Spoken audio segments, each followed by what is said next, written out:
বছরের বৃদ্ধ লোক তার ছেলে ধরো ৪৫ বছরের অতি শিক্ষিত ছেলেকে নিয়ে সোফায় বসে আছেন। সোফার পাশেই একটা জানলা ছিল আর সেই জানালার পাশেই একটা কাক এসে বসলো। এবার যেই না জানলার পাশে এসে কাকটা বসেছে, এই বৃদ্ধ বয়স্ক লোকটি তার ছেলেকে জিজ্ঞেস করে, এটা কি?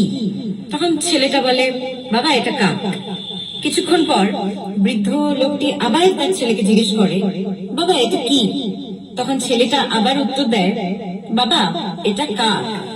তার কিছুক্ষণ পরে কাকটা বসেই আছে। তখন তার বাবা আরো একবার তার ছেলেকে জিজ্ঞেস করে, এটা কি? তখন ছেলেটা একটু খানিকটা বিরক্ত হয়ে বলল, বাবা বললাম তো এটা একটা কাক। আরো বেশ কিছুক্ষণ পর বৃদ্ধ মানুষটা আবারও তার ছেলেকে জিজ্ঞেস করে বসে, এটা কি? তখন ছেলেটা প্রচন্ড বিরক্ত হয়ে যায়, গিয়ে বলে, বারবার কেন একই কথা জিজ্ঞেস করছো বাবা? বললাম তো এটা কাক, আর কতবার বলবো? তুমি কেন বুঝতে চাইছো না যে এটা একটা কাক? আর কতবার তুমি জিজ্ঞেস করবে বলো তো? আর ভালো লাগছে না কিন্তু আমার। কেন বারবার একই প্রশ্ন করে যাচ্ছ? এই কথা শোনার পর বৃদ্ধ মানুষটা তার ঘরে যায়, অর্থাৎ বাবা ঘরে গিয়ে সে একটা পুরনো ডায়েরি নিয়ে আসে এবং ডায়েরিটার পাতাগুলো ছিঁড়ে ছিঁড়ে গেছে অলমোস্ট। সেই পাতার থেকে এবার সেই পুরনো ডায়েরির মধ্যে থেকে একটা ছেঁড়া ছেঁড়া পাতা সে পড়ে তার ছেলেকে শোনাতে থাকে। এই ডায়েরিটা আসলে বৃদ্ধ মানুষটা প্রতিদিনই ছেলের জন্মের পর থেকে হাতে লিখেন এবং খুবই যত্ন সহকারে ডায়েরিটাকে রেখে দিয়েছিলেন। ডায়েরির ওই ধুলো জমে যাওয়া ছেঁড়া ছেঁড়া পাতাটায় লেখা আছে, এখন আমার ছেলের বয়স ৩ বছর।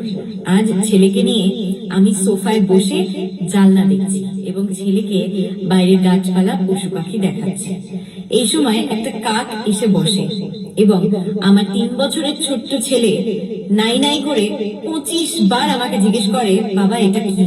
বাবা এটা কি? আর আমিও তাকে প্রচন্ড স্নেহ ভরে ভালোবেসে যত্ন করে ২৫ বারই ধৈর্য ধরে তাকে সুন্দর করে উত্তর দিই যে, বাবা এটাকে কাক বলে, এই পাখিটার নাম কাক।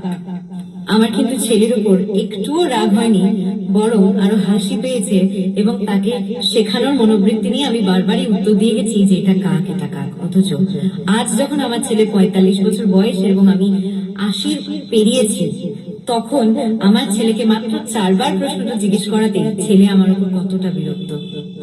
আমাদের বাবা মায়েরা পুরনো হয়ে যায় ঠিকই, কিন্তু বাবা মার ভালোবাসা কোনোদিনও পুরনো হয় না।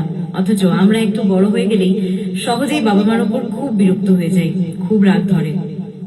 তাই আমরা যতই বড় হয়ে যাই না কেন আর বাবা মা যতই বুড়ো হয়ে যাক না কেন, ভালোবাসাটা একই রকম থাক।